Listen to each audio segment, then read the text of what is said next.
अभिनव झा की अनोखी कक्षा में आपका फिर से एक बार स्वागत है। हम लोग यहाँ पर बात करते हैं सीए फाइनल के जीएसटी के रिवीजन वीडियो के बारे में अपनी चर्चा, जहाँ पर 100% सिलेबस को बहुत ही कम टाइम में हम रिवाइज करेंगे। मैंने इन वीडियोस का नाम रिवीजन वीडियो क्यों रखा है, क्योंकि मैं इधर उधर की बातें ना करके डायरेक्ट टॉपिक पर, डायरेक्ट जो आपका सब्जेक्ट मैटर होगा उस पर आपको डिस्कशन करूंगा, वो भी डिटेल में डिस्कशन करूंगा। जितना ज़्यादा से ज़्यादा पॉसिबल होगा मैं एग्जाम्पल लूंगा। मैंने सिर्फ इसका नाम रखा है रिवीजन वीडियो, क्योंकि यहाँ पर मेरा स्टाइल आपको पता है कि सीधी बात नो बकवास, यानी कि हम लोग सब कुछ देखने के लिए जा रहे हैं डिटेल में ही, लेकिन फिर भी मैंने इन वीडियोस का नाम रिवीजन वीडियो रखा हुआ है ताकि बहुत कम टाइम में मैं सिलेबस को रिवाइज करवा के आपको दूं पूरी तरह से। ठीक है, तो हम लोग यहाँ पर बात करते हैं हमारे अगले chapter number 2 supply under GST के बारे में। ये आपका सीए फाइनल का मई 2000 या फिर नवंबर 2020 एग्जाम अगर आप अपियर करने के लिए जा रहे हो तो उसके लिए ये वीडियोस पूरी तरह से अपडेटेड है। ठीक है, ये वीडियोस मई नवंबर 2020 एग्जाम के लिए पूरी तरह से अपडेटेड है। इसके अलावा आपको क्या देखना पड़ेगा, केवल रिवीजन टेस्ट पेपर की जो है वीडियोस देखनी पड़ेगी, जो कि आपको हमारे यूट्यूब चैनल पे मिल जाएगा। ठीक है, जब आरटीपी लॉन्च होगा मई 2020 का, तो मई 2020 का आपको अमेंडमेंट्स देखने को मिल जाएगा, और जब नवंबर 20 का आरटीपी लॉन्च होगा तो आपको दोनों आरटीपीज के अमेंडमेंट्स देखने हैं। एक आपको मई 20 वाले अमेंडमेंट्स देखने हैं और एक आपको नवंबर 20 वाले रिवीजन टेस्ट पेपर के अमेंडमेंट्स देखने हैं। इन वीडियोस के अलावा आपको केवल क्वेश्चन आंसर करना रह जाता है। अगर आपने इतना कर लिया तो ये आपकी प्रिपरेशन जो है पूरी तरह से परफेक्ट मानी जाएगी। तो फिलहाल हम लोग बात करते हैं chapter number 2 supply under GST की पूरी कहानी। सेक्शन नंबर 7 आईजीएसटी एक्ट का बताता है इंटर स्टेट सप्लाई के बारे में। इंटर स्टेट सप्लाई का मतलब क्या हो गया कि एक स्टेट से दूसरे स्टेट में सप्लाई जाता है या दूसरे यूनियन टेरिटरी में सप्लाई जाता है, तो उस सिचुएशन में क्या लगता है, आईजीएसटी लगता है।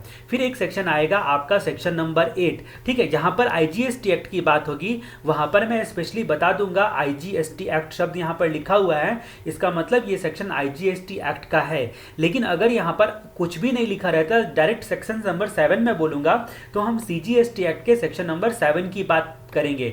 जहां तक हम लोग बात करते हैं सीजीएसटी एक्ट की, तो सीजीएसटी एक्ट का जो सेक्शन नंबर 7 है, वो सेक्शन नंबर 7 पर पूरा जीएसटी टिका हुआ है।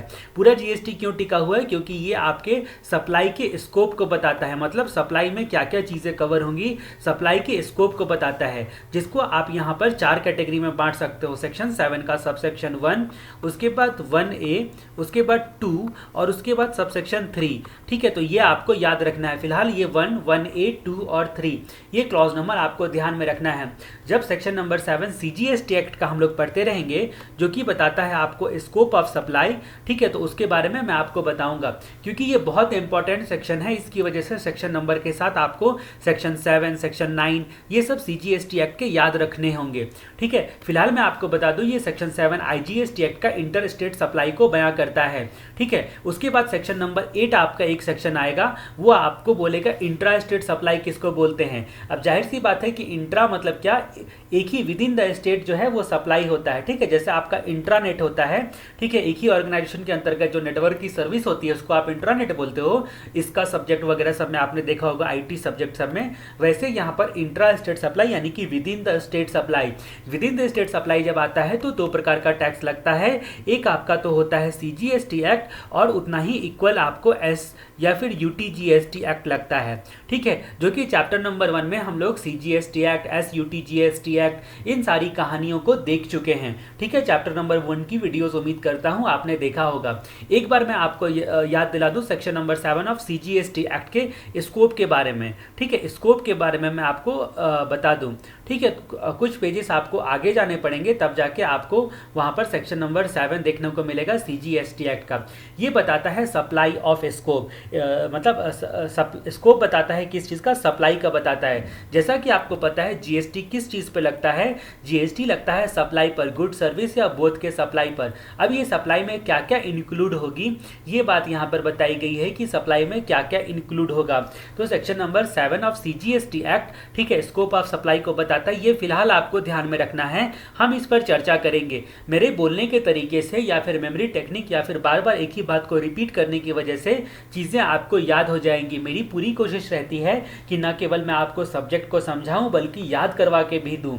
आप हेडफोन का इस्तेमाल करोगे अच्छी क्वालिटीज़ का वीडियो सुनते वक्त में, ठीक है, तो आपको जो है वो चीज़ें याद रहेंगी। तो section number 7 of CGST act, scope of supply, हम लोग आगे देखेंगे। फिलहाल हमारी चर्चा कहाँ पर है, तो हमारी चर्चा है section number 7 of IGST act पर, ठीक है, उसकी चर्चा हम लोग करेंगे। अगर ये नोट्स आपके पास नहीं है तो आप हमें व्हाट्सअप करके हमसे मांग सकते हो 8447689442 नंबर पे, ठीक है, या फिर आप क्या कर सकते हो CSCSvideos.com के फ्री सेक्शन से डाउनलोड कर सकते हो, CSCSvideos, ठीक है .com, इसके फ्री सेक्शन में आपको ये नोट्स मिल जाएंगी।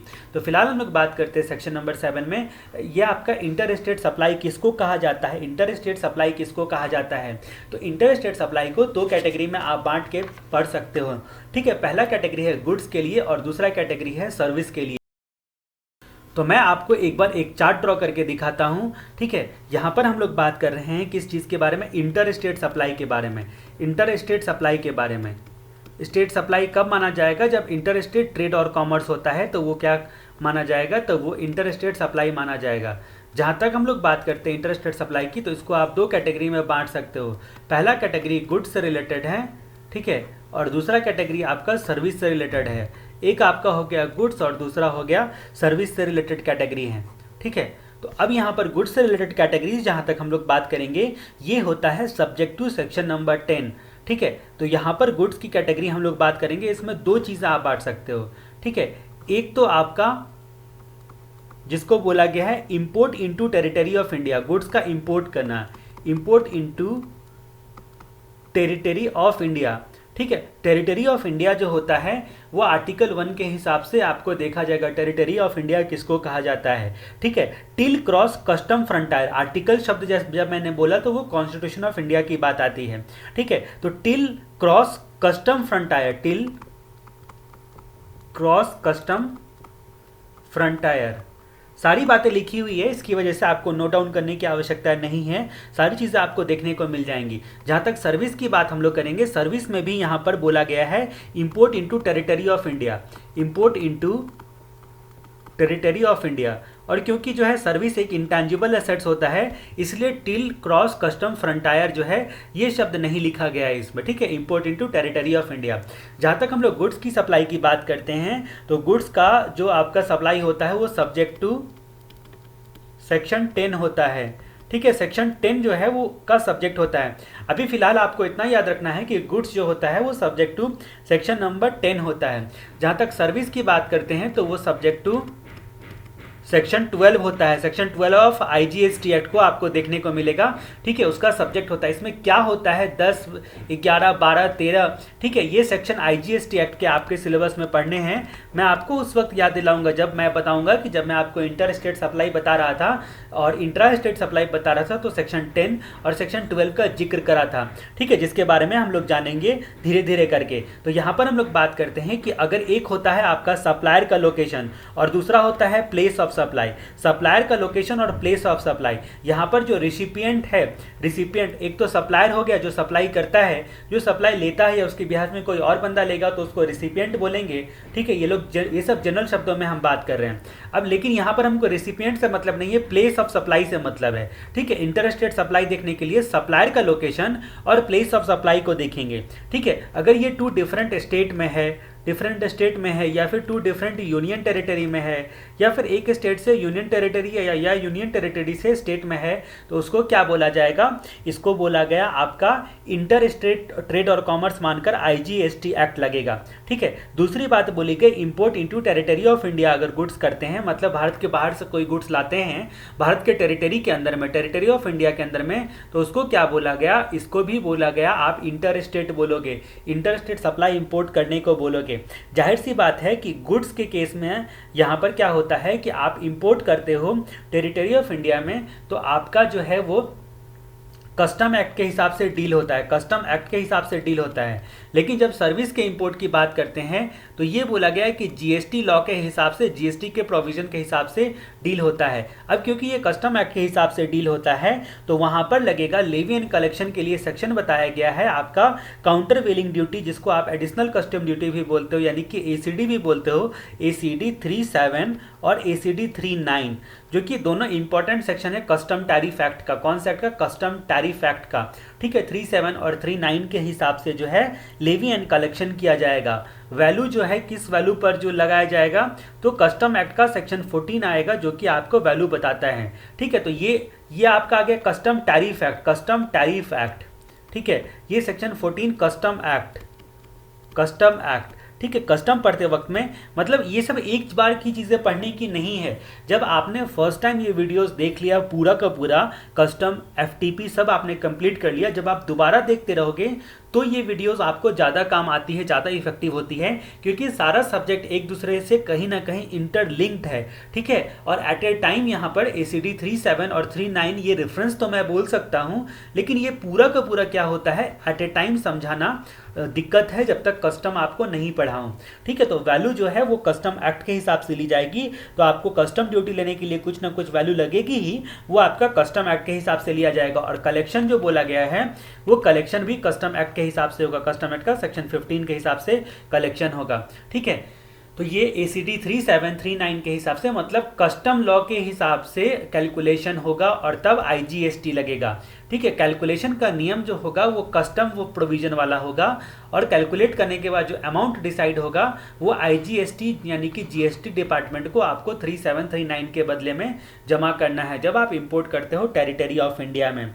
ठीक है, उसके बाद जहाँ तक सर्विस के केस की बात हम लोग करते हैं तो सप्लाई अगर डिफरेंट स्टेट या फिर डिफरेंट यूनियन टेरिटरी, ठीक है, आपका ये डिफरेंट स्टेट या डिफरेंट यूनियन टेरिटरी या फिर एक स्टेट से यूनियन टेरिटरी है या यूनियन टेरिटरी से किसी स्टेट में सप्लाई होता है तो इसको क्या बोला गया, इसको बोला गया इंटर स्टेट ट्रेड और कॉमर्स बोला जाएगा। अकॉर्डिंगली आपका जीएसटी लगेगा, अकॉर्डिंगली जीएसटी लगेगा।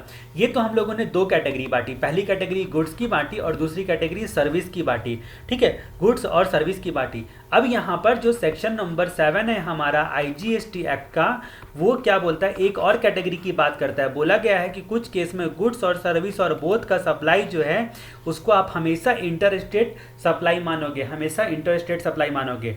गुड्स हो, सर्विस हो या बोथ हो, कुछ चीज़ों का लिस्ट दिया गया है यहाँ पर, उसको आप हमेशा क्या मानोगे, इंटर स्टेट सप्लाई मानोगे। अब जब इंटर स्टेट सप्लाई मानोगे तो आईजीएसटी अकॉर्डिंगली लगेगा। ठीक है, अब ये बात, यही पॉइंट को हम लोग यहाँ पर देखने के लिए जा रहे हैं। तीसरी कैटेगरी की बात कर रहे हैं, गुड्स और सर्विस हमने देख लिया, अब गुड्स सर्विस या बोथ की कैटेगरी की बात कर रहे हैं। तो ये आपका गुड्स सर्विस या बोथ की कैटेगरी को किस किस केस में हर हाल में इंटर स्टेट सप्लाई मानेंगे, कौन कौन से सिचुएशन में हर हाल में इंटर स्टेट सप्लाई मानेंगे। ठीक है, जरा उसकी कहानी हम लोग देख लेते हैं। तो यहाँ पर इस कहानी को हम 3 कैटेगरी में बांट सकते हैं। ठीक है, यहाँ पर हम लोग कहानी को 3 कैटेगरी में बांट सकते हैं। यहाँ पर बोलता है कि अगर मान लीजिए कि सप्लायर जो है वो इंडिया में है, सप्लायर इंडिया में है और प्लेस ऑफ सप्लाई जो है आउटसाइड इंडिया में है। ठीक है, सप्लायर भारत में है, मान लीजिए मिस्टर राम जो है वो पंजाब से सप्लाई करता है कनाडा में। ठीक है, तो यहाँ पर क्या बोला गया, इसको आप सीधे शब्दों में क्या बोलोगे, इसको अगर लेमैन की भाषा में बोला जाए तो एक्सपोर्ट बोलोगे। ठीक है, गुड सर्विस या बोथ के केस में जब एक्सपोर्ट करते हो तो उसको हर हाल में बोला गया इंटर स्टेट माना जाएगा। उसके बाद टू और by special economic zone, special economic zone को टू और बाई, ठीक है, स्पेशल इकोनॉमिक जोन में सप्लाई करते हैं। भले ये भारत के अंतर्गत का जोन है लेकिन सेज का दर्जा दिया गया है तो इसको विदेश माना जाता है। ठीक है, तो टू और बाई दोनों सिचुएशन में इसमें सप्लाई करोगे या इससे सप्लाई जाएगा बाहर, दोनों सिचुएशन में उसको क्या बोला जाएगा, इंटर स्टेट माना जाएगा, उसको इंटर स्टेट माना जाएगा। उसके बाद जो है कोई सप्लाई अगर टैक्सेबल टेरिटरी में होता है, कोई सप्लाई इन टैक्सेबल टेरिटरी, और यहाँ पर बताया गया है 2 बातें। ठीक है, 2 बातें बताया गया है कि वो इंट्रा स्टेट सप्लाई नहीं है, नॉट इंट्रा स्टेट सप्लाई नहीं है। किस एक्ट के हिसाब से, सेक्शन 8 ऑफ आईजीएसटी एक्ट के हिसाब से इंट्रा स्टेट सप्लाई नहीं है, जो कि सेक्शन 8 अभी हम लोग देखने के लिए जा रहे हैं, वो इंट्रा स्टेट सप्लाई नहीं है। और नॉट कवर एनीवेयर एल्स, ठीक है, एनीवेयर कवर्ड नहीं है, लॉ में नॉट कवर्ड, अब जिसका कोई नहीं है बोला है उसको इंटर स्टेट मानेंगे। जो सप्लाई को आप डिसाइड नहीं कर पा रहे हो कि इंट्रा स्टेट है या इंटर स्टेट है, उसको आप क्या मानोगे, उसको इस सिचुएशन में बोला गया इंटर स्टेट मानोगे। यानी कि जाहिर सी बात है कि कोई अबंडेंट गुड्स वगैरह सब होगा, ठीक है, जो कि पानी से बहते हुए आ गया है, ठीक है, या कोई भी क्लियर नहीं हो पा रहा है, तो उस सिचुएशन में उसको इंटर स्टेट ही माना जाएगा। ठीक है, ये बात जो है आपको ध्यान में रखना है। अब यहाँ पर बात करते हैं कि कोई भी स्टेट को, जैसे मान लीजिए कि झारखंड से महाराष्ट्र सप्लाई हो रहा है, तो जीएसटी क्या होता है, कंजम्पशन बेस्ड टैक्स होता है। यानी कि ये जो एसजीएसटी का पोर्शन यहाँ पर होगा, ठीक है, आईजीएसटी लगेगा, यहाँ पर इंटर स्टेट हो रहा है तो आईजीएसटी लगेगा, लेकिन आईजीएसटी का जो पैसा होगा, आईजीएसटी का पैसा होगा, कुछ पैसा सेंटर को जाएगा, कुछ पैसा स्टेट को जाएगा। तो कौन से स्टेट का पोर्शन का जो पैसा है वो कौन से स्टेट को जाएगा, यहाँ पर महाराष्ट्र को जाएगा। ठीक है, यानी कि जीएसटी कंजम्पशन बेस्ड टैक्स होता है, इसीलिए कहा गया है। अब यहाँ पर तीन बातें हमने देखी। आपका एक तो मामला हो गया एक्सपोर्ट का, क्योंकि हम समझते हैं इसकी वजह से हम सिंपली इसको एक्सपोर्ट ही बोलेंगे, हम इतना लंबा चौड़ा शब्द नहीं इस्तेमाल करेंगे कि सप्लायर इंडिया क्या है, place of supply outside India में है, टू और बाई स्पेशल इकोनॉमिक जोन और सप्लाई इन टैक्सेबल टेरिटरी। ठीक है, जो कि inter state supply, intra state supply नहीं है सेक्शन 8 के हिसाब से, ना कहीं और कवर होता है, तो उसको इंटर स्टेट मान लिया जाएगा, ना उसको इंटर स्टेट मान लिया जाएगा। ठीक है, अब यहाँ पर बात करते हैं कि अगर मान लीजिए कि ये सप्लाई जो होता है, मान लीजिए ये सप्लाई है स्पेशल इकोनॉमिक जोन का, भले ही सेम स्टेट में है, विद इन स्टेट, ठीक है, मान लीजिए कि बिहार राज्य में ही आपका ये स्पेशल इकोनॉमिक जोन है, ठीक है, तो ये राज्य नहीं बदला, उसके बावजूद भी आपका ये इंट्रा स्टेट सप्लाई नहीं कहलाएगा। ठीक है, ये इंट्रा स्टेट सप्लाई नहीं कहलाएगा।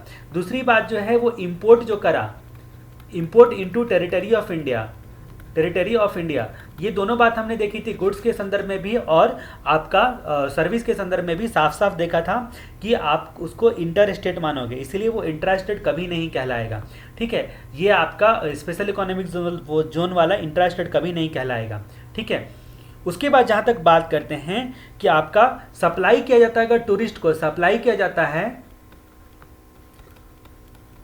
टूरिस्ट को under section 15 of IGST act, IGST act का सेक्शन 15, ठीक है, जो टूरिस्ट डिफाइंड है आईजीएसटी एक्ट में सेक्शन 15 में, जो टूरिस्ट डिफाइंड है, उस टूरिस्ट को अगर आप सप्लाई करते हो तो भी वो आपका इंटर स्टेट सप्लाई ही माना जाएगा, इंट्रा नहीं माना जाएगा। ठीक है, तो यानी कि नॉट कवर्ड इल्सवेयर, यानी कि टूरिस्ट यहाँ पर टूरिस्ट अंडर सेक्शन 15। अब क्या होता है कि टूरिस्ट जो डिफाइन किया गया है, टूरिस्ट शब्द में जो परिभाषित किया गया है, टूरिस्ट को सप्लाई करते हो तो भले ही वो उसी स्टेट में कंज्यूम कर लेता है, फिर भी यहाँ पर क्या बोला गया, उसको इंटर स्टेट सप्लाई माना जाएगा। ठीक है, ये थोड़ी देर में ये सारी चीज़ों को हम डिस्कशन करेंगे। फिलहाल एक बार मैं आपको पढ़ के दिखा देता हूँ कि यहाँ पर आपने क्या क्या देखा। तो यहाँ पर देखा सब्जेक्ट टू सेक्शन 10 का प्रोविजन सप्लाई ऑफ गुड्स कहलाएगा, जहाँ पर सप्लायर का लोकेशन, लोकेशन ऑफ सप्लायर, जिसको मैंने एस बोलकर घेर दिया था, ठीक है, जहाँ पर लोकेशन ऑफ सप्लायर और प्लेस ऑफ सप्लाई, ठीक है, दो अलग स्टेट है, दो अलग यूनियन टेरिटरी है या स्टेट और यूनियन टेरिटरी है, उसको आप क्या बोलोगे, supply in course of interstate trade और कॉमर्स बोलोगे। जब supply of goods imported into territory of India की बात करते हैं हम लोग गुड्स के केस में, ये दोनों पॉइंट आपको गुड्स को बयां करता है। दोनों केस में हमने देखा तो till they cross custom frontier of India shall be treated to be supply of the goods in course of interstate trade और कॉमर्स। और जब इंटरस्टेट ट्रेड और कॉमर्स कहलाया तो यहाँ पर आप देख सकते हो कि लेवी कैसे लगेगी। तो यहाँ पर बोला गया section 5 of 1 of IGST act बोलता है कि आपका import into territory of India goods की जब बात आती है तो उस सिचुएशन में एसीडी 37 और 39 एडिशनल कस्टम ड्यूटी 37 और 39 कस्टम टैरिफ एक्ट के हिसाब से लेवी एंड कलेक्टेड किया जाता है। किस वैल्यू पर, जो कि सेक्शन 14 के हिसाब से डिटरमाइन होगा कस्टम एक्ट के तहत। और कलेक्शन किस टाइम पर किया जाता है, तो सेक्शन 15 ऑफ कस्टम एक्ट के हिसाब से कलेक्शन का प्रावधान बताया गया, वैसे किया जाता है। अब अगले दो पॉइंट को जो हम लोग देखने के लिए जा रहे हैं वो आपको दूसरा कैटेगरी हमारा है सर्विस वाला कैटेगरी। ठीक है, सर्विस वाला कैटेगरी, तो सर्विस में कब इंटर स्टेट ट्रेड और कॉमर्स माना जाएगा, तो subject to provision section 12, section 12 का सब्जेक्ट, सेक्शन 12 का सब्जेक्ट सप्लाई ऑफ सर्विस माना जाएगा, जहां पर आपका लोकेशन ऑफ सप्लाई और प्लेस ऑफ सप्लाई दो अलग अलग स्टेट, अलग यूनियन टेरिटरी या एक स्टेट से यूनियन टेरिटरी में है तो उसको आप in course of inter state trade और कॉमर्स मानोगे। ठीक है, सप्लाई ऑफ सर्विस जब इंपोर्ट की बात आती है तो यहाँ पर बोला जाएगा supply in course of inter state trade और कॉमर्स। ठीक है, import into territory of India की बात आती है तो इंपोर्ट के केस में till it cross custom frontier शब्द नहीं लगा रहेगा। ठीक है, अब जहाँ तक तीसरे कैटेगरी की बात करते हैं, जहाँ पर मैंने आपको गुड सर्विस और बोथ के बारे में बताया था, यहाँ पर बोला गया पहला कैटेगरी हमने देखा था एक्सपोर्ट, जहाँ पर सप्लायर लोकेटेड है इंडिया में और प्लेस आउटसाइड इंडिया में है। ठीक है, वो आपका हमेशा इंटर स्टेट ही माना जाएगा। फिर ठीक है, टू और बाई और सेज, ये भी आपका इंटर स्टेट माना जाएगा। फिर in taxable territory not being intra state supply and not covered elsewhere in this section. ठीक है, जो कहीं कवर नहीं होता है, ना इंट्रा स्टेट सप्लाई है, वो कहाँ कवर होगा, वो कवर होगा आपका इंटर स्टेट ट्रेड और कॉमर्स माना जाएगा। ठीक है, ये बात हमने जानी डिटेल में, सेक्शन नंबर 7 हमने देखा। Section number 8 intra state supply के बारे में बताता है। इंट्रा स्टेट सप्लाई में भी दो कैटेगरी आएगी आपकी, आपका गुड्स और सर्विस कैटेगरी आएगा। यहाँ पर दो कैटेगरी आएगा गुड्स, इसकी जहाँ तक हम लोग बात करते हैं तो यहाँ पर भी दो कैटेगरी आएगा गुड्स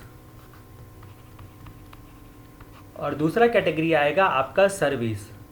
ठीक है, गुड्स के बारे में जो बताया गया है सेक्शन 8 ऑफ IGST एक्ट में, यहाँ पर भी बोला गया है ये सब्जेक्ट टू सेक्शन 10 होगा, सेक्शन 10 का सब्जेक्ट होगा, यानी कि सेक्शन 10 इस सेक्शन को ओवरराइड करेगा, यानी कि सेक्शन 10 और ये सब्जेक्ट टू सेक्शन 12 होगा, सब्जेक्ट टू सेक्शन 12 होगा, यानी कि service subject to section number 12 होगा। तो वो आपको प्लेस ऑफ सप्लाई के बारे में डिटेल जानकारी देगा, यानी कि ये 10 और 12 में जो लिखा हुआ है उसके हिसाब से प्लेस ऑफ सप्लाई डिटरमाइन किया जाएगा, ये सब्जेक्ट होगा। लेकिन जनरल सेंस में आपको इंट्रा स्टेट सप्लाई का मतलब सेक्शन 8 बताता है। यहाँ पर बताता है कि अगर मान लीजिए सेम स्टेट या यूनियन टेरिटरी में सप्लाई होता है तो सेम स्टेट या फिर यूनियन टेरिटरी में, जैसे कि एक स्टेट है झारखंड, उसमें रांची से जमशेदपुर टाटा नगर, ठीक है, रांची टू टाटा, ठीक है, टाटा स्टील सिटी का नगर टाटा नगर सप्लाई होता है तो स्टेट नहीं बदला तो ये आपका क्या कहलाएगा, ये आपका इंट्रा स्टेट सप्लाई कहलाएगा, ये आपका इंट्रा स्टेट सप्लाई कहलाएगा। ठीक है, अब सर्विस के केस में जहाँ तक हम लोग बात करते हैं, सर्विस में सब्जेक्ट टू सेक्शन नंबर 12 बताया गया है। यहाँ पर भी बताया गया है location of supply and place of supply, location of supplier और प्लेस ऑफ सप्लाई अगर मान लीजिए कि सेम स्टेट या यूनियन टेरिटरी में होगा तो सेम स्टेट या फिर यूनियन टेरिटरी में होगा। यहाँ पर बात करते हैं जो आपका सेम स्टेट या यूनियन टेरिटरी में गुड सप्लाई की बात करते हैं, यहाँ पर साफ साफ बोला गया कि not intra state, not provided करके बोला गया, नॉट इंट्रा स्टेट। अब कोई इंट्रा स्टेट नहीं सप्लाई माना गया, इसका मतलब वो कौन सा सप्लाई हो गया, इंटर स्टेट सप्लाई माना गया, इंटर स्टेट माना जाएगा। ठीक है, जो बात हम लोगों ने सेक्शन नंबर 7 में देखी है वही बात यहाँ पर 3 कैटेगरी में बताई गई है। ठीक है, पहली बात बताई गई टू और बाई स्पेशल इकोनॉमिक जोन होता है तो उसको हमेशा इंटर स्टेट मानेंगे, इंटर स्टेट मानेंगे, इंट्रा स्टेट नहीं मानेंगे। ठीक है, दूसरी बात बताई गई है कि आपका goods imported into territory of India, import की बात आती है तो, और तीसरी बात की सेक्शन 15 ऑफ IGST एक्ट में जो है वो आपका ऑफ IGST एक्ट में जो टूरिस्ट को सप्लाई करते हो वो हमेशा इंटर स्टेट माना जाएगा। मतलब ये 3 चीज़ें हमेशा इंटर स्टेट मानी जाएगी। ठीक है, यानी कि सेक्शन 7 के तहत जो डीलिंग करते हैं वैसे हम उसको डील करेंगे। सेम यहाँ पर भी प्रोवाइडेड करके सर्विस के रिस्पेक्ट में भी बताया गया है कि प्रोवाइडेड नॉट इंक्लूडेड, यहाँ पर जो इंट्रा स्टेट में इंक्लूड नहीं होगा। ठीक है, टू और by special economic zone, to और बाय स्पेशल इकोनॉमिक जोन, यानी कि आपका इंट्रा स्टेट सप्लाई ये सब नहीं कहलाएगा। इंट्रा स्टेट सप्लाई नहीं है मतलब कि इंटर स्टेट है, इंट्रा स्टेट जो नहीं है वो इंटर स्टेट है, मतलब कि अकॉर्डिंगली IGST वहाँ पर लगेगा। तो यही बातें जो है यहाँ पर दी गई है subject to provision of section number 10। Section number 10 जो है वो हमेशा जो है सीनियर होगा, यानी कि ओवरराइड करेगा, जहाँ पर लोकेशन ऑफ सप्लाई यानी कि सप्लायर का लोकेशन और प्लेस ऑफ सप्लाई जो होता है एक ही स्टेट या यूनियन टेरिटरी में है उसको इंट्रा स्टेट सप्लाई माना जाएगा। प्रोवाइडेड कुछ सप्लाई जो होते हैं वो इंट्रा स्टेट सप्लाई नहीं माने जाएंगे। अब कौन कौन से सप्लाई होते हैं इंट्रा स्टेट सप्लाई नहीं माने जाएंगे, सप्लाई ऑफ गुड्स टू और बाय स्पेशल इकोनॉमिक जोन। ठीक है, अब स्पेशल इकोनॉमिक जोन का डेवलपर हो या यूनिट हो बात एक ही है, डेवलपर हो या फिर यूनिट हो, ये आपका हमेशा ये तीनों के केस में बोला गया ये हमेशा इंटर स्टेट सप्लाई माने जाएंगे। क्योंकि इंट्रा से साफ साफ एक्सक्लूड कर दिए गए हैं। Goods imported into territory of India till they cross custom frontier of India और supply made to tourist refund under section 15। ठीक है, क्योंकि टूरिस्ट विदेशी है इसकी वजह से उसको इंटर स्टेट में रखा गया है, उसको इंटर स्टेट में रखा गया है। फिर हम लोग यहाँ पर गुड्स के बाद जो है सर्विस की बात करते हैं। ठीक है, दूसरा कैटेगरी हमारा क्या बताता है, सर्विस का कैटेगरी बताता है।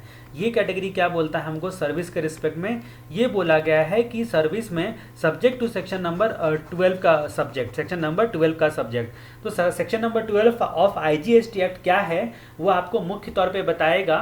ठीक है, जो आपको प्लेस ऑफ सप्लाई के बारे में बताएगा उसको वो एप्लीकेबल होगा वो आपका, क्योंकि ये सब्जेक्ट टू का कहने का मतलब क्या है कि अभी जो हम लोग डिस्कस कर रहे हैं वो उससे ज़्यादा हम सेक्शन 12 को प्रिवेल करेंगे, सेक्शन 12 को हम मानेंगे, इसके आगे हम उसकी मानेंगे, 12 की मानेंगे। ठीक है, यहाँ पर 8 नंबर सेक्शन के आगे में हम 12 नंबर की सेक्शन को मानेंगे, इसलिए वो उसका सब्जेक्ट है। Supply of service where location of supplier, जहाँ पर सप्लायर का लोकेशन और प्लेस ऑफ सप्लाई जो होता है अगर सेम स्टेट या यूनियन टेरिटरी में है तो उसको इंट्रा स्टेट सप्लाई माना जाएगा। प्रोवाइडेड कुछ चीज़ें इंट्रा स्टेट सप्लाई नहीं मानी जाएगी, वो क्या बोला गया, टू और बाय स्पेशल इकोनॉमिक जोन। ठीक है, तो उस सिचुएशन में वो इंट्रा स्टेट नहीं माना जाएगा। अब सेक्शन 8 में 2 एक्सप्लेनेशन है, वो काफ़ी इंपॉर्टेंट है। सेक्शन 8 का एक्सप्लेनेशन 1 कई बार आपको देखने को मिलेगा। सेक्शन 8 एक्सप्लेनेशन जीएसटी पढ़ते वक्त में यहाँ वहाँ पर कई सारे सेक्शन में आपको दिखेगा सेक्शन 8 एक्सप्लेनेशन 1।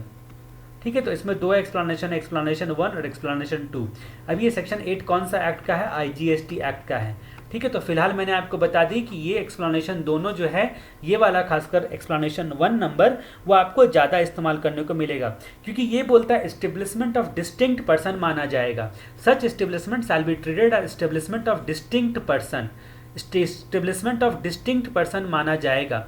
ठीक है, तो एक शब्द मिलेगा आपको रिलेटेड पर्सन, आरपी, जिसको मैं इंडिकेट करूंगा आरपी, और दूसरा शब्द मिलेगा डिस्टिंक्ट पर्सन जिसको मैं बोलूंगा डीपी, आरपी डीपी। ठीक है, डिस्टिंक्ट पर्सन क्या होता है ये आपको देखने को मिलेगा सेक्शन 25 में, सेक्शन 25 ऑफ सीजीएसटी एक्ट में। कौन से एक्ट के, सीजीएसटी एक्ट में। ठीक है, सेक्शन 25 में 2 क्लॉज आएगा आपका, क्लॉज नंबर 4 और दूसरा क्लॉज नंबर 5। वो आपको क्या बोलेगा, डिस्टिंक्ट पर्सन का मतलब बताएगा, डिस्टिंक्ट पर्सन का मतलब बताएगा। ठीक है, तो ये बात आपको देखने को मिलेगी। वहां पर अल्टीमेटली कंक्लूजन ये होगा कि अगर एक पैन के अंतर्गत, एक परमानेंट अकाउंट नंबर के अंतर्गत अगर आपका एक स्टेट या यूनियन टेरिटरी में ब्रांच है, ठीक है, और आपका दूसरे स्टेट या यूनियन टेरिटरी में भी ब्रांच है, तो वो आपस में क्या कहलाएगा, वो आपस में एक दूसरे का डिस्टिंक्ट पर्सन कहलाएगा, यानी कि एक दूसरे का एस्टेब्लिशमेंट कहलाएगा, दूसरा एस्टेब्लिशमेंट। यहाँ तक कि विदेश में भी, फॉरेन में भी ब्रांच है, फॉरेन कंट्री में भी ब्रांच है, वो भी आपका एस्टेब्लिशमेंट ऑफ डिस्टिंक्ट पर्सन कहलाएगा। ठीक है, उसके बाद जहाँ तक बात करते हैं एक ही स्टेट के अंतर्गत, मान लीजिए ये झारखंड है, उसी के अंतर्गत आपका ए यूनिट है, बी यूनिट है, सी यूनिट है, यानी कि मल्टीपल रजिस्ट्रेशन लेके रखा है, तो यहाँ पर बोला गया है कि आपका ये भी आपका डिस्टिंक्ट पर्सन कहलाएगा। जहां तक हम लोग बात करते हैं कि रजिस्ट्रेशन का भी यहाँ पर क्राइटेरिया जरूरी नहीं है। अगर आपका दूसरे स्टेट में अदर यूनिट है तो वो भी आपका डिस्टिंक्ट पर्सन कहलाएगा, मतलब आपका दूसरा ब्रांच, एस्टेब्लिशमेंट ऑफ दूसरा ब्रांच। लेकिन जब आप सेक्शन नंबर 7 पढ़ते रहोगे, सेक्शन नंबर 7 किस चीज़ का, सीजीएसटी एक्ट का, वो सीजीएसटी एक्ट आपको साफ साफ बोलेगा कि आप सप्लाई किसको बोलोगे। सप्लाई में आप देखोगे इंक्लूड होगा सेल, तो सेल तो ऐसे ही इंक्लूड होगा ही। दूसरा बोला गया है ट्रांसफर, ट्रांसफर, तो अब जाहिर सी बात है कि आप ट्रांसफर करोगे अपने एक एस्टेब्लिशमेंट से दूसरे एस्टेब्लिशमेंट में, जिसको स्टॉक ट्रांसफर बोलेंगे, तो स्टॉक ट्रांसफर भी सब्जेक्ट टू जीएसटी होगा। स्टॉक ट्रांसफर करने पर भी जीएसटी लगेगा। ये सेक्शन 7 ऑफ सीजीएसटी एक्ट में सप्लाई पढ़ते वक्त में आपको देखने को मिलेगा। तो यही सारी चीज़ें जो है आपस में इंटरलिंक्ड है, इसीलिए एस्टेब्लिशमेंट ऑफ डिस्टिंक्ट पर्सन जो है वो आपको जानना जरूरी है। ठीक है, तो ये मुद्दे जो हैं वो आपको बहुत काम आने वाले हैं। तो for the purpose of where a person has an establishment in India and establishment in outside India, मतलब एक बंदे का अगर आउटसाइड इंडिया में भी एस्टेब्लिशमेंट है, ठीक है, एस्टेब्लिशमेंट इन स्टेट और यूनियन टेरिटरी और any establishment outside that state और यूनियन टेरिटरी, यानी कि यहाँ पर फॉरेन कंट्री में हो गया, यहाँ पर दूसरे स्टेट या यूनियन टेरिटरी में आपका जो है दूसरा एस्टेब्लिशमेंट है। ठीक है, या फिर जो है तीसरी बात बोलते हैं एस्टेब्लिशमेंट इन स्टेट और union territory any other statement being business vertical with in same state और यूनियन टेरिटरी, मतलब एक ही स्टेट में। तो पहली बात बोला कि ये तो इंडिया के बाहर आपका ब्रांच है, ठीक है, इंडिया के बाहर ब्रांच है, तो वो आपका एस्टेब्लिशमेंट ऑफ डिस्टिंक्ट पर्सन माना गया। ठीक, उसके बाद जहाँ तक बात करते हैं यहाँ पर दूसरी बात यहाँ पर क्या बोली गई, यहाँ पर बोली गई कि एक स्टेट में आपका एस्टेब्लिशमेंट है, ब्रांच है, और दूसरे स्टेट या यूनियन टेरिटरी में भी आपका ब्रांच है, तो वो भी एस्टेब्लिशमेंट ऑफ डिस्टिंक्ट पर्सन माना जाएगा। यहाँ तक की बात करते हैं कि एक ही स्टेट के अंतर्गत, मान लीजिए झारखंड स्टेट है, उसी में आपका ए, बी और सी ब्रांच है। ठीक है, तो आपका कोई दूसरा आपका यूनिट है तो वो भी आपस में एस्टेब्लिशमेंट ऑफ डिस्टिंक्ट पर्सन माना जाएगा। ये एक्सप्लेनेशन 1 to सेक्शन 8 बोलता है, जो कि आपको सेक्शन 25 पढ़ते वक्त में भी काम आएगा। दूसरी बात बताती है आपके explanation number 2। Explanation number 2 section 8 का क्या बोलता है, ये सेक्शन नंबर 8 का एक्सप्लेनेशन जो है 2, कौन से सेक्शन का, सेक्शन 8 ऑफ IGST एक्ट का, ये बोलता है कि अगर किसी पर्सन का ब्रांच ऑफिस या एजेंसी है किसी टेरिटरी में, कोई भी टेरिटरी में अगर आपका ब्रांच ऑफिस या फिर रिप्रेजेंटेशनल ऑफिस या फिर ब्रांच या एजेंसी है, तो वो आपको माना जाएगा कि उस स्टेट में आपका एस्टेब्लिशमेंट है। ठीक है, उस स्टेट में आपका एस्टेब्लिशमेंट है, ये माना जाएगा। यानी कि किसी स्टेट में आपका अगर ब्रांच ऑफिस या एजेंसी या रिप्रेजेंटेशनल ऑफिस है तो उस स्टेट में आपका एस्टेब्लिशमेंट माना जाएगा। ठीक है, तो ये दो एक्सप्लेनेशन आपको ध्यान में रखना जरूरी है, ये 2 पॉइंट को आप पढ़ लेना। अब यहाँ पर हम कहानी को आगे बढ़ाते हैं, हम बात करते हैं levy on petroleum product from notified date, जो आपका सेक्शन नंबर 9 मिलेगा। सेक्शन नंबर 9 आपको बताता है लेवी एंड कलेक्शन के बारे में। सेक्शन नंबर 9 की जहां तक कहानी की बात करते हैं तो सेक्शन नंबर 9 में आएगा 9 का 1, यहां पर बोलता है कि सप्लायर टैक्स पे करता है। ठीक है, जो सप्लाई करेगा वो GST पे करेगा। 9 का 2 बोला गया है कि 5 प्रकार के पेट्रोलियम प्रोडक्ट है उस पर GST अभी मत लगाओ, नोटिफाइड डेट से लगाना। कब से लगाना, नोटिफाइड डेट से लगाना। ठीक है, 9 का 3 बोलता है कि कुछ नोटिफाइड सप्लाई पर, गुड्स या सर्विस या बोथ के सप्लाई पर रिवर्स चार्ज मैकेनिज्म से GST लगेगा। रिवर्स चार्ज मैकेनिज्म से GST रिसिपिएंट पे करेगा। यहां पर तो सप्लायर पे करेगा, सप्लाई करने वाला पे करेगा, यहां पर सप्लाई लेने वाला पे करेगा, रिसिपिएंट पे करेगा। ठीक है, तो इसके बाद जो है 9(4) भी आपका कुछ केस में अनरजिस्टर्ड पर्सन से सप्लाई लेने पर जो रिसिपिएंट होगा वो टैक्स पे करेगा। ठीक है, ये सारी चीजें बताता है। उसके बाद 9 का 5 आपको मिलेगा, जहां पर ना सप्लायर न रिसिपिएंट बल्कि कुछ केस में इंट्रा स्टेट सप्लाई पर इलेक्ट्रॉनिक कॉमर्स ऑपरेटर टैक्स पे करेगा। तो ये सारी चीजें जो है, एक में सप्लायर टैक्स पे करेगा, एक में रिसिपिएंट टैक्स पे करेगा, 4 नंबर में भी रिसिपिएंट टैक्स पे करेगा, 5 नंबर बोला कि केवल इलेक्ट्रॉनिक कॉमर्स ऑपरेटर यानी कि इंटरमीडियरी यानी कि जो मीडिएटर होगा वो टैक्स पे करेगा, सप्लायर रिसिपिएंट नहीं करेगा। यहीं पर आपको देखने को मिलेगा सेक्शन नंबर 9 का 2। ये बताता है जो 5 प्रकार के पेट्रोलियम प्रोडक्ट होते हैं, जो कि petroleum crude, high speed diesel, motor spirit जिसको पेट्रोल के नाम से जानते हो, नेचुरल गैस और एविएशन टरबाइन फ्यूल जो कि फ्लाइट वगैरह उड़ाने में काम आता है, एविएशन टरबाइन फ्यूल, उन सब पर बोला कि गवर्नमेंट जिस दिन से नोटिफाई करेगी, ठीक है, GST काउंसिल के रिकमेंडेशन से, गवर्नमेंट कुछ भी काम अपने मन से नहीं करेगी, हमेशा यहां पर आपको देखने को मिलेगा GST काउंसिल रिकमेंडेशन से। ठीक है, इसको शॉर्ट में हम समझने के लिए इस तरह से जी बोलकर मैं घेर दूंगा।